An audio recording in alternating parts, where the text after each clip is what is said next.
Alright guys, today I'm going to be doing something a little bit different. Today we're going to be taking a look at some of the artists that I follow on Instagram. I'm thinking of doing this semi-regularly, and yes, this is completely inspired by Jazza.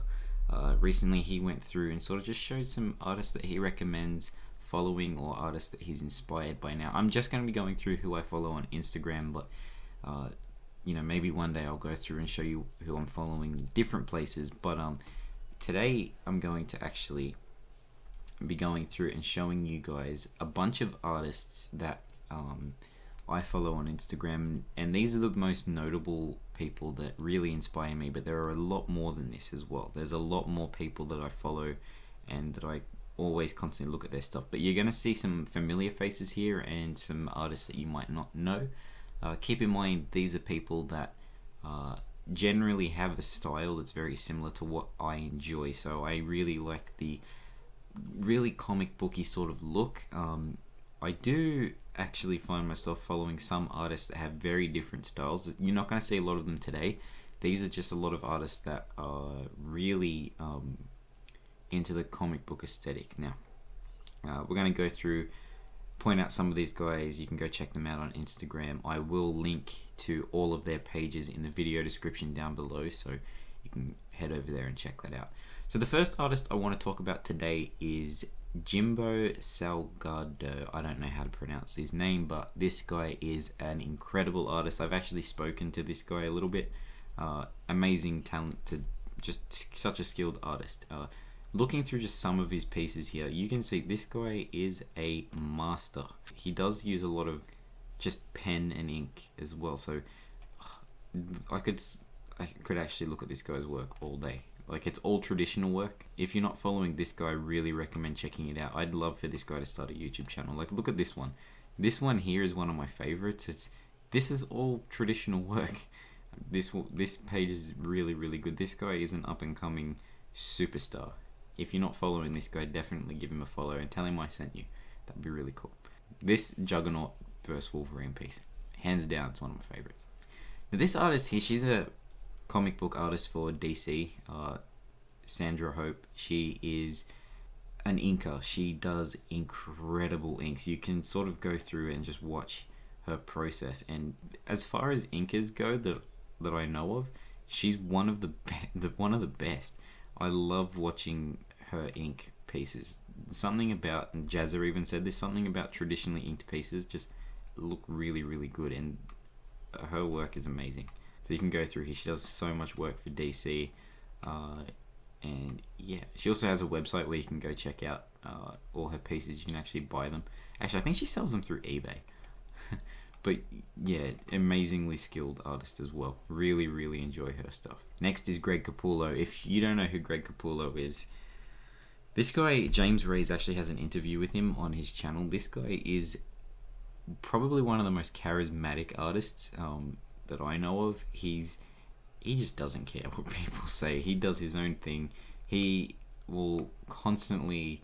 He likes to take his own direction with some stories. Sometimes he doesn't like to work full script. He likes to sort of do his own thing sometimes. And him and Zack Snyder actually did a run of Batman. I actually have 2 volumes of what they've worked on together. They're quite old now, but he did the Court of Owls story and Court of Owls, City of Owls. Then they did Death... what's the other one? What's the third one? I can't remember what they're called, but his artwork's amazing, and definitely recommend checking out his stuff. How he draws Batman is this really, really cool stylistic approach to it, but the guy can do anything. He does such amazing work. I don't know if he inks his own work, but I know that he is a penciler. I mean, it looks like he can ink. Yeah, I think he does. He does ink his own work, but he is a penciler. That's his profession. And man, look at the detail he manages to pack into just one panel. It's crazy. Alright, next is Andy Park. This guy is a concept artist, and he works for Marvel Studios. He has done a lot of work for the art of books, and I actually really want to pick up the new Guardians of the Galaxy book, but I've got a few of the books that he worked on. I think he did Civil War.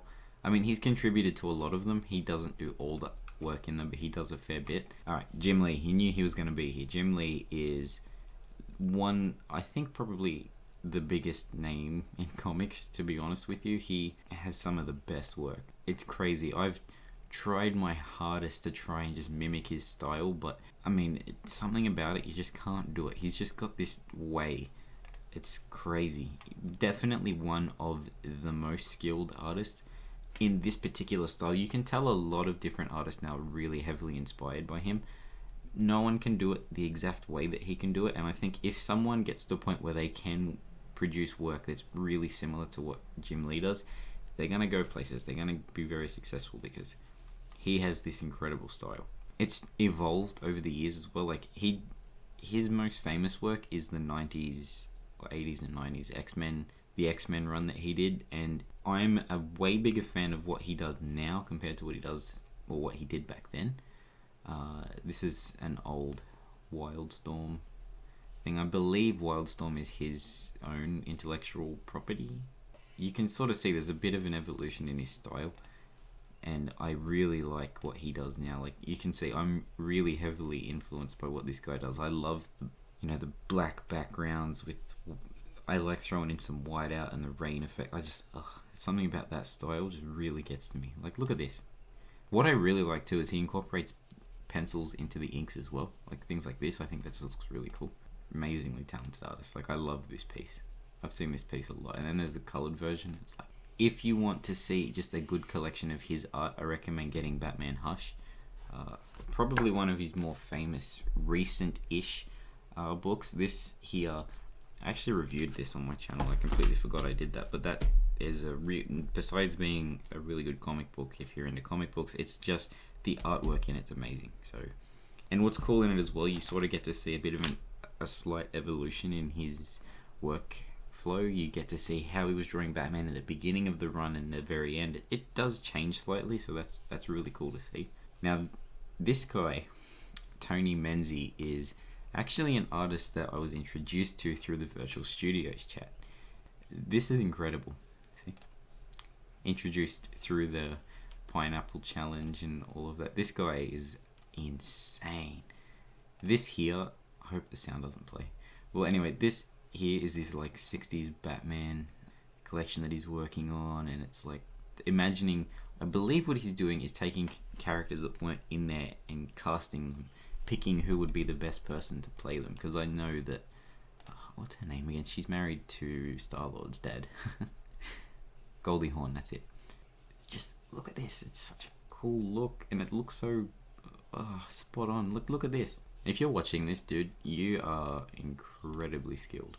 Honestly, a lot of artists I can look at and go, you could be doing this better. This guy, I can't pick any fault at all. None. Actually, if you're watching this as well, there was one particular piece that I seen. I can't remember which one it was. I was just really curious whether or not you use inks. Judge Dredd, that's it. I believe there's a marker in here somewhere, but I'm assuming you do ink it. But I'd love to see you filming the process, because you have some insane skill. I love this Judge Dredd design here. Frank Cho. This one, if this video is gonna get flagged for anything, I'll be looking at this guy's page, because he has this very specific way of drawing women. Okay, I'm not following this guy for the reason you think. Get your mind out of the gutter. Amazing artist, there's no question about how good this guy is. And he has really, really funny covers too. Some of them really make me laugh when I read them, so definitely check these out. Because damn, it's like, well, damn. Oh, there's boobies. Can't show boobies because YouTube will flag it. This guy's just nuts. Crazy skilled. Highly recommend checking him out, but I can't find the piece that I'm looking for. I should have probably found it before, so I didn't have to scroll through all these boobs, but hey, it'll give me a good thumbnail. And then these works here, they're actually done with a ballpoint pen. Just a normal Bic ballpoint pen. This guy, I had to include him here. And then finally, Jazza. As you can see, this guy is a really professional, very serious, just constantly just seriously focused. And his style is it's a lot more cartoony, but things like this, incredibly skilled artists. Pieces like this, it's insane. So anyway, guys, thank you for watching. This was a quick video for today. I wanted to try and do this. I thought it was a good idea from Jazza to go through, and I think that'd be an interesting thing to see. I don't want to give you guys the exact same content every week. I do want to try and break it up a little bit. So if you have any suggestions for any other kinds of videos you'd like to see me do, don't forget to leave a comment in the comment section below. Let me know what you want to see. Don't forget to leave a like on this video, subscribe to the channel for new content every single day. You can also check out all the links in the video description to my various social medias. There's going to be some videos popping up on the screen. You can check out my latest video or a video that's best suited to you. Thank you for watching, guys. I'll see you tomorrow.